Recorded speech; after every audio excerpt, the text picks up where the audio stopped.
Hello, everyone. Welcome to Indie Fantasy Addicts panel on Cozy Fantasy with me, David Green, and our fabulous leader, Liz Delton. We're going to have some quick questions about Cozy Fantasy and hopefully introduce you to some authors that you may already know or may not know. That will be soon be coming to the top of your TBRs. So let's start from my left, which is SL Rowland. That's the name I will say. If you want to introduce yourself, and then you can work away around the screen. Yeah, I'm Steven. I go by SL Rowland, and I write the Tales of Adria Cozy Fantasy series. It's a series of standalone novels all set in the same world, with the latest one, There Be Dragons Here. We've seen that loads in the group over the last few couple of months. Next, go ahead. Yeah. Right. My name's Maya Gouliard. I write the Chroma fantasy series. First one is Waterweaver. It has been coined by my fan base as a cozy dystopian fantasy. Nice. Next up is Yeah, yes. my name is Herman Steuernagel. My best known cozy fantasy book is probably The Bartender Between Worlds, which, if I can reach it, I'll grab it here, and this one right here. It is a portal fantasy, and my latest book is in the same multiverse, Flower and Forge, which is a cozy side quest adventure. Um, yeah, I've been writing for 6 years now, publishing. But I've got three cozy fantasy books out and another one on the way very soon. Excellent stuff. And last but not least is our own Liz Delton.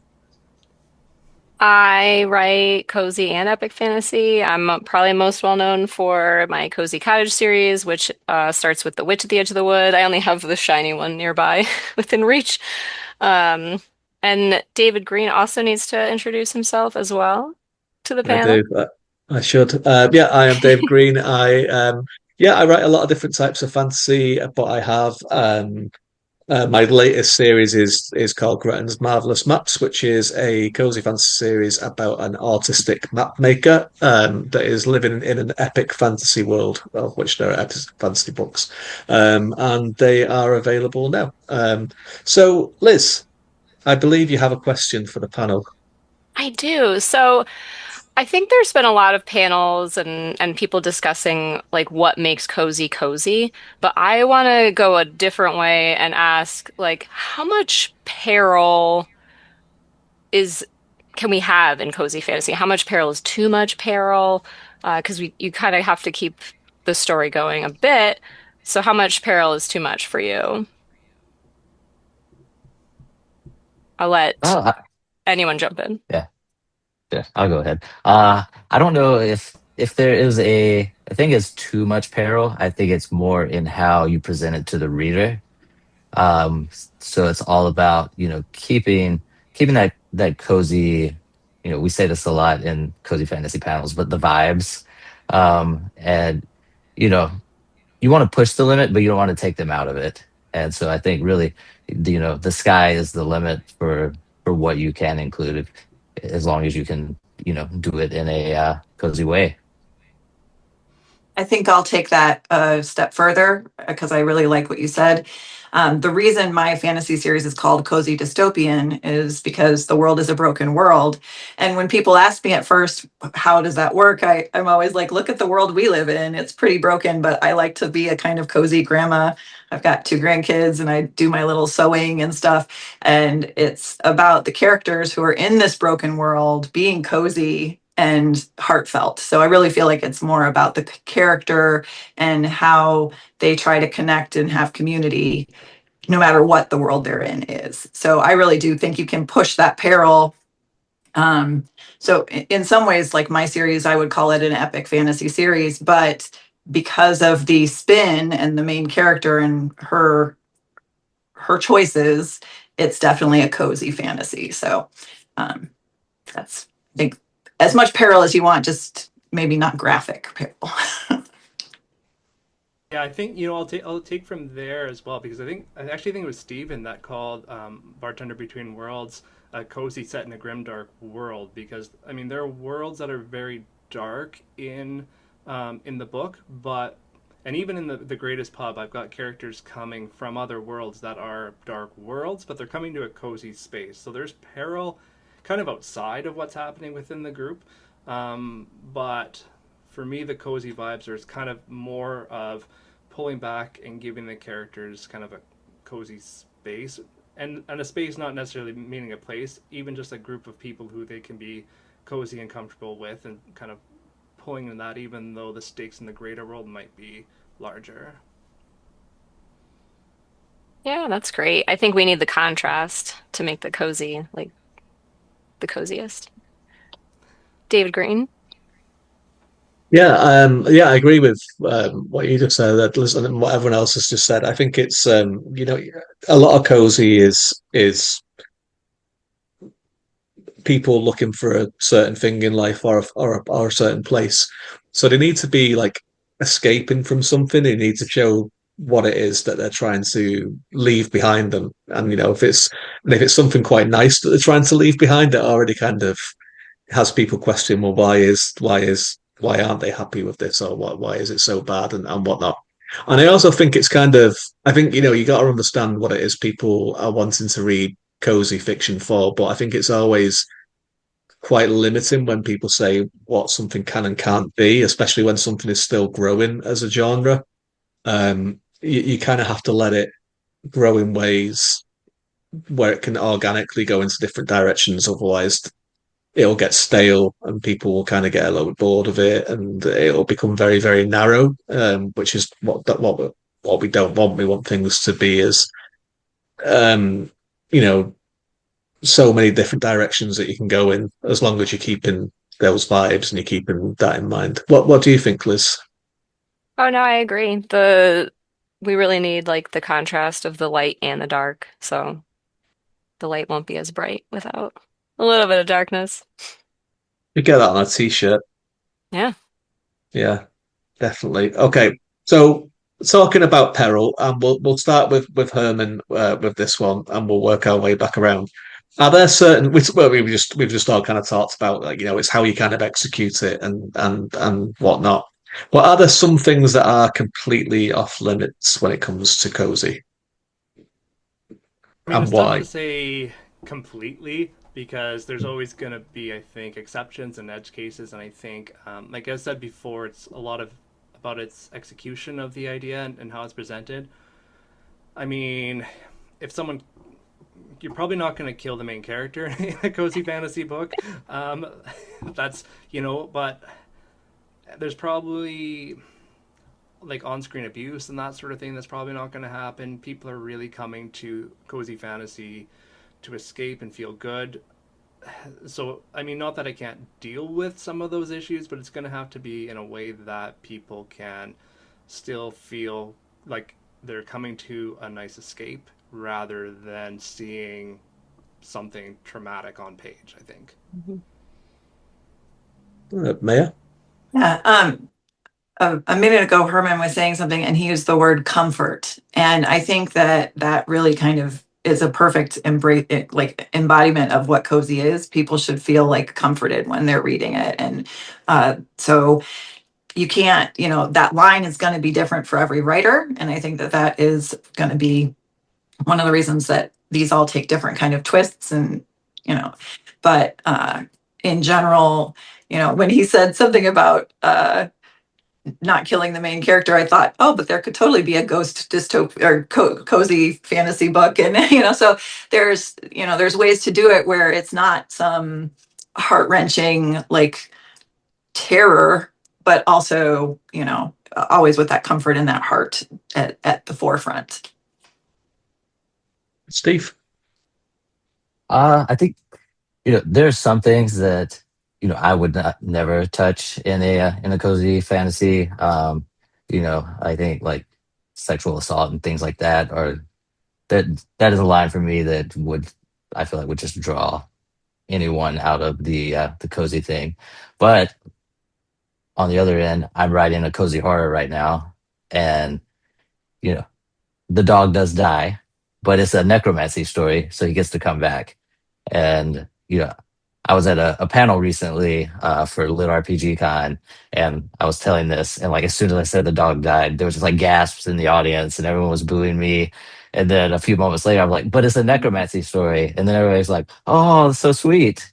And I think you can touch on things that people wouldn't necessarily think are cozy, if you do it in the right way. There Be Dragons Here. I started that with a funeral because that was like the first scene that came to my mind. And the whole premise is this grandmother who used to be an adventurer. She's taking a quest to scatter the ashes of an old friend, and you know that is her journey to say goodbye to him. And even though it's a sad moment, it's also a cozy moment, and it opened a lot of doors for storytelling. Mm-hmm. Liz.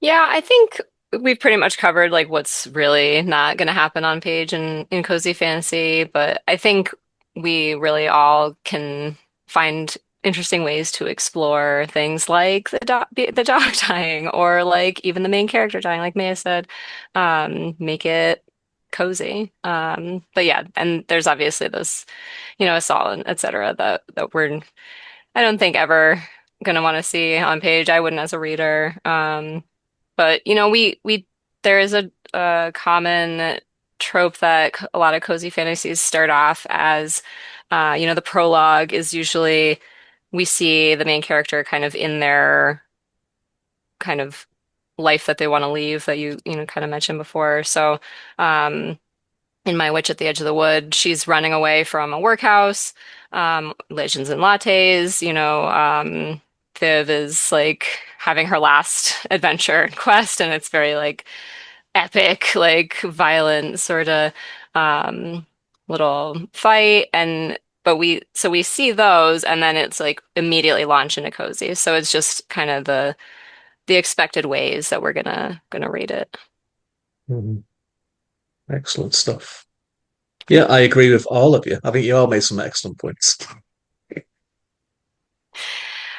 So kind of leading into the next question with that, cozy fantasy is a very safe space usually to process trauma, or where we can do things like having the dog die and doing it in a safe way.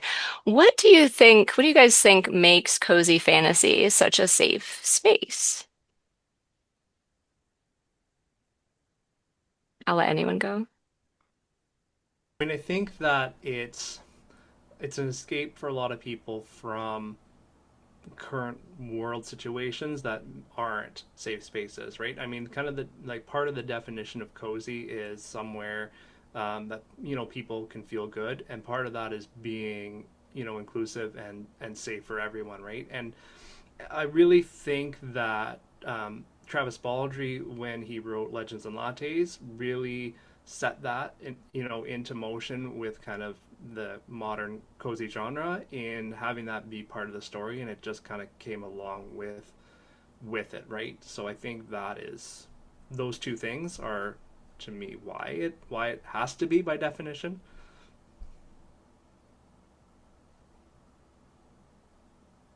For Yeah, me, I think. oh, Oh, go ahead. go ahead.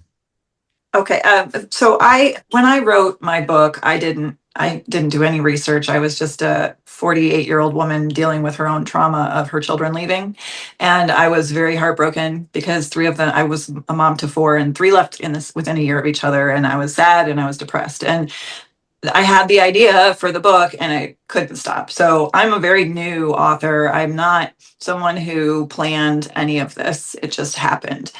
But what I was doing was processing that grief and putting it into a story world.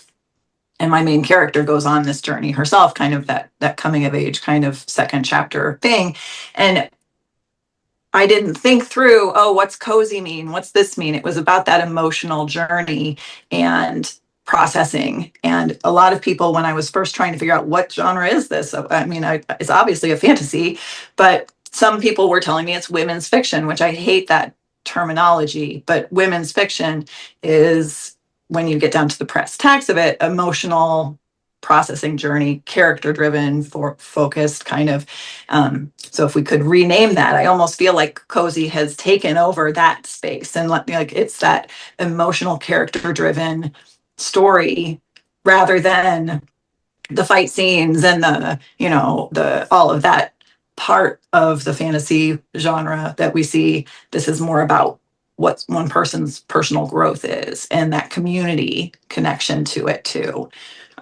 That's, I don't know, I got off track a little bit there, sorry.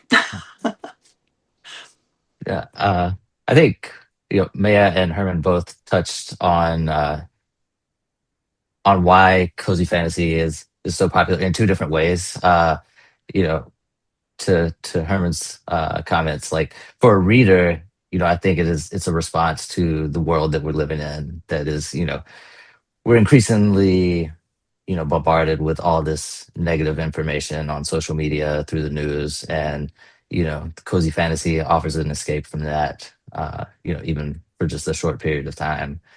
But as Maya said, like as an author, a lot of these stories are the author working through something that they want to see changed in the real world, or something going on with them. Like I've heard Travis Baldry talk many times that he came up with the idea for Legends and Lattes because he missed going to his favorite coffee shop during the pandemic. I wrote Cursed Cocktails. I was inspired by Travis, but it was my own way of like dealing with my autoimmune disease. And so I created this blood mage who had chronic pain from using his magic. And, he moves to this town where he doesn't have to use it anymore and opens a tavern, to hopefully find relief. And, I've seen a lot of authors who've tackled their own, personal issues and growth through cozy fantasy, by turning those moments that were dark for them into something light and beautiful for someone else. Yeah, I think it's kind of like you're the right. I think it's one of the more pronounced subgenres where writers and readers are in a real close dialogue with each other in terms of what people are looking for and what people have actually wanted to write for a very long time. Um, because a lot of the stuff that Cozy does deal with, like how everyone has mentioned, are things that you may occasionally get like a support character that has an issue like this, right? That you can go and people latch onto it and go, "Oh my god, this is such a refreshing thing because I've not seen this in fantasy," and then you never get to see it again for years and years and years.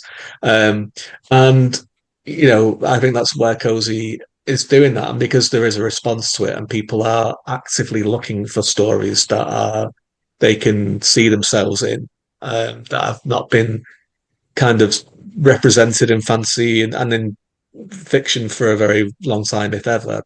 Writers are getting more emboldened to kind of put these kind of experiences in there. So, like with my Marvelous Maps series, it was very much kind of me looking at like, oh, how would me, an artistic person, cope living in an epic fantasy world?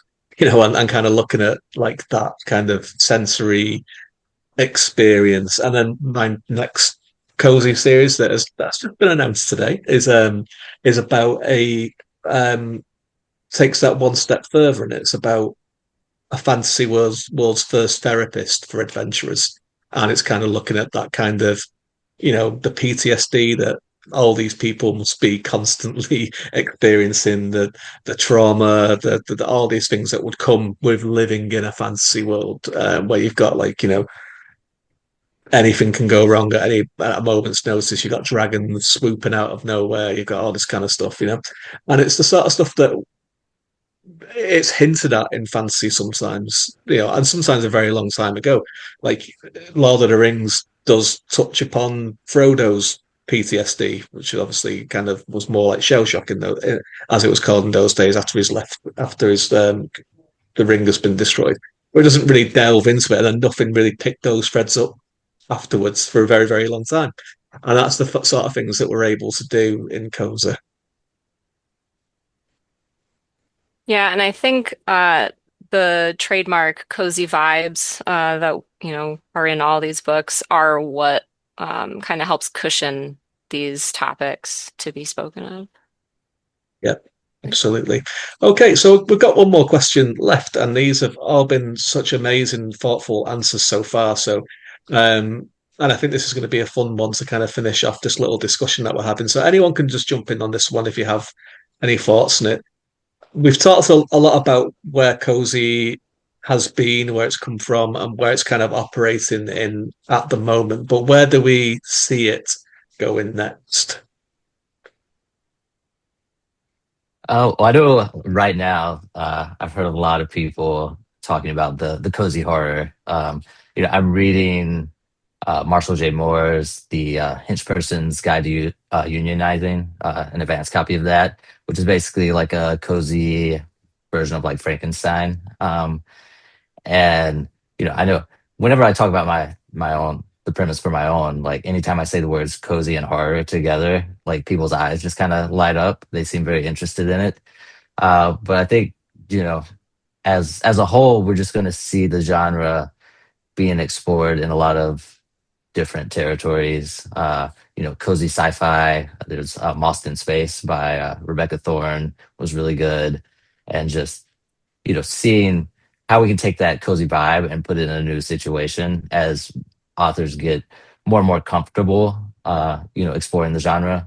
In the beginning, it was a lot of things that kind of were in the shadow of Legend of Lattes. People, remixing that in different ways. But now we're starting to see a lot of more unique stories come out of that.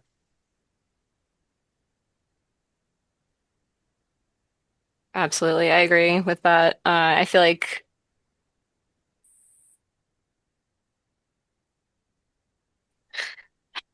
we're going to get a lot more exploration in the space, so more unique things that we're going to see, and like a lot of the ones that Steven mentioned, and even the one that you're doing, the cozy horror. I have a cozy goth one in the works, so I think everyone's getting like excited to see where else they can take it besides, a lot of the food, the drinks, which I love. I have several. I have another pie. I have a pie one in the works. But I think people are going to get more creative.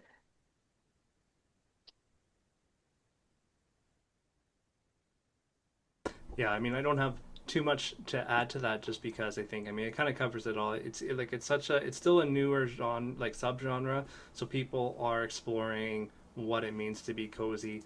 Like, I mean, my last cozy book was a really an epic story, kind of but I kind of tried to keep those cozy vibes in it, and so I called it a side quest. There's a lot of spicy, cozy fantasy romance out there. So like just I mean all the way to horror. So I think it's just gonna be an exploring of the entire spectrum of cozy fantasy. And yeah, it's going to be interesting to see kind of where things go, because I think that there's a lot of space for each individual reader to kind of find the niche that they like to read within the niche of cozy fantasy, but also those who just want to read stories that feel good. There's going to be a wide range of them to explore as well, which I think is exciting. I don't have many thoughts about the future of Cozy because I didn't have much thoughts about the past of it. I kind of live outside of it all. I just think I ended up accidentally in Cozy because I am Cozy, but I'm happy to be a part of it. I read a lot of Cozy, and my only fear is that Cozy will be taken and kind of uh, I feel like it happened to romance and it just got watered down. And I hope that the real heart of Cozy can stick there, because there's so many great stories that can really show the human side of all of these adventures and experiences. Um, I think I think Cozy is a great way to have a light, easy read. And I hope that that stays true always, that when people pick up a Cozy book, it's something that they can fall into really easily forever. And I think that's my only hope for the future, I guess. Great stuff. So that is the end of the panel.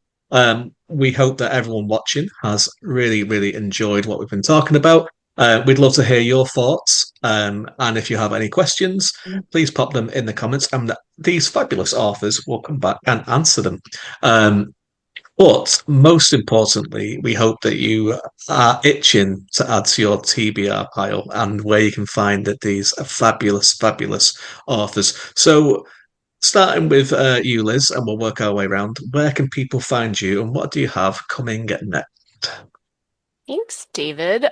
You can find me at lizdelton.com, and I have the tea shop at the Edge of the Wood is coming out on July 21st, and I currently have my next cozy fantasy up on pre-launch on Kickstarter, which is The Pie Maker at the Edge of the Wood. Herman. Yeah, you can find me anywhere you get your books. You can also find me hermansteuernagel.com, which I know is super easy to spell. So you can just, I mean, obviously my name is here, so just type that in. My latest book, Flower and Forge, as I mentioned, was out in March. You can find that anywhere you get your books. And my next book, Interdimensional Drink Master, is currently up on pre-launch on Kickstarter as well. It is the third book in my Bartender Between Worlds pub-based series. So if you like shiny book covers, that is the place to find it, and that will be out for market release early next year. Great stuff. Maya. My name is also very hard to spell.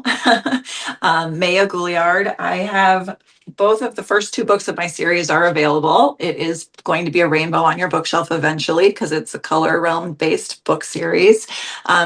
Echoweaver is the third book. It is hopefully going to be out early in 2027. I'm on social media everywhere. I have a Substack newsletter, so you can find me there. Great stuff. And Steve. So you can find me at slrowland.com, and I'm SL Rowland author on most social media sites. My next big thing is I have a Kickstarter for a special edition of There Be Dragons Here coming up soon. That'll be going live in August. And my cozy horror is titled Where the Dead Fern Grows. Will be coming out either October or November. The pre-order for the ebook is up on Amazon right now.